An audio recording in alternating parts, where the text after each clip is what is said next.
Well, Leo DeRocher, who was a manager of the Brooklyn Dodgers, coined the phrase that nice guys finish last, and he was talking about at that time the New York Giants before either team moved to the West Coast to be, the LA Dodgers, which I've got a cap of, or the San Francisco Giants. Uh, I don't totally agree with that phrase, but I think that the ones that do finish last in today's world are the ones that fail to understand the NIL program or the player transfer portal. I think in basketball we had,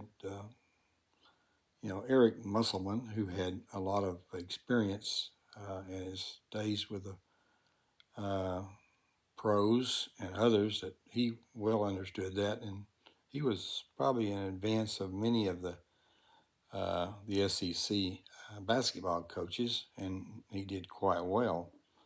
He going to the Elite Eight and the 16, and he was able to put together a program that did that.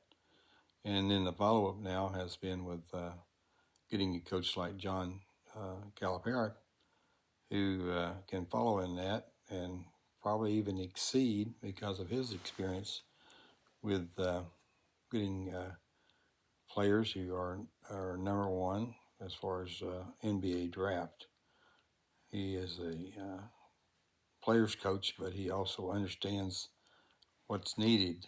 Unfortunately, we have been in a period of mediocrity the last 12 years, and that was following Bobby Petrino's stint there at Arkansas. And unfortunately, with we had the virus and we had other things that kind of kept things from being maybe handled differently. But Pittman was a choice that maybe people settled for. And the experiment has been mediocre. We can remember, 2022 when it was a great year. But other than that, with wins over Texas or wins over A&M or Missouri, and then this year with Tennessee, it's been pretty much a drought for the last 12 years. And you can see that not only has fans settled for mediocrity, or maybe I better say, maybe it's the media. You read articles today and you're kind of disappointed that they really don't get it. The crux of the matter is that we've fallen way behind all the upper tier coaches. And I'm talking, you can go to LSU or you can go to Ole Miss, and then of course you have the Alabamas or Georgia, but Arkansas is now in the lower tier, and I mean they're not very much above Mississippi State and some others, and they're not getting the talent. And you can be a good coach, but if you can't get the talent, you're not going to win in the SEC. So if you're going to settle for coaches on the level of Pittman, who has had a poor record of winning games when there's a one score difference, now that's enough said, uh, and that shows that he did not have the head coach experience to handle those situations, in game situations, and he has been successful in putting a plan together. But when things don't go right, he has not been able to adjust, and he can say that's his problem or assistant's problem. But I think we can see most recently that just just a broad observation that when Arkansas was playing LSU, they decided to go underneath, and they kept doing that all day, and we could not adjust our defense. And they just kind of nickel and dimed us to death, and we never made that adjustment. Well, Ole Miss, tried a different approach. They just tried to go over our backs, defensive backs, and they were successful. And they were successful, and they had receivers, or had one receiver, I guess, what scored 6 touchdowns. So we never did figure that out either.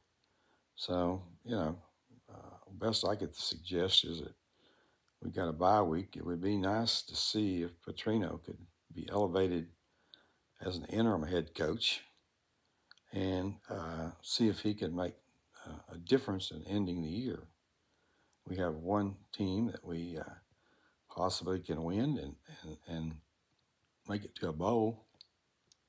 I've compared, the goal of making it to a bowl would be like the basketball team saying, well, we hope we make that NIT because that would be a great, great thing for us. Well, we know that the basketball program is such that the NIT is not a goal at all.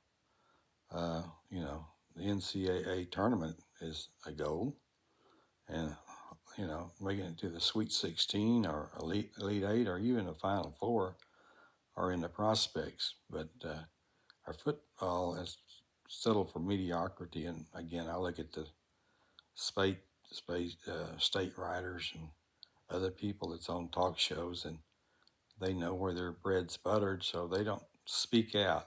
So I think it's time that the media and people really get the heartbeat of the fans and not settle for worrying about whether they're going to be boycotted by, the athletic director, Hunter Yurachek, which he may have to go down with the ship if he can't make some changes because waiting till, he has to is not really doing much as far as an athletic director. I think something needs to be done immediately, and I think the changes might reflect what happens in the future, but it could be that, we just have to go out and find a new coach. There's money out there to get some of the best coaches and find some people.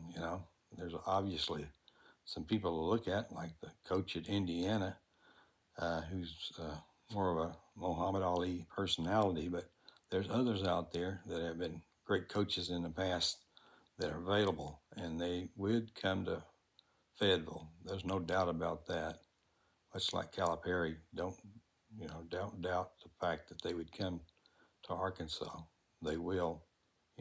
I was there in the '60s when it was a different situation where it was a great team every year, and they competed with Texas or Texas A&M, and they are one of the top teams, much like you think about Alabama, and of course with Georgia today. And so we're kind of an also ran, and maybe even worse than that, and are mired in mediocrity. Well, I'm spending my extra hour today doing a little bit of a rant, but seems like when I got up and read the Arkansas Democrat Gazette, there was almost like uh, they didn't see the game. I was real disappointed both in Wally Hall and Bob Hope, and I guess it'll be interesting to see how the talk shows go this week.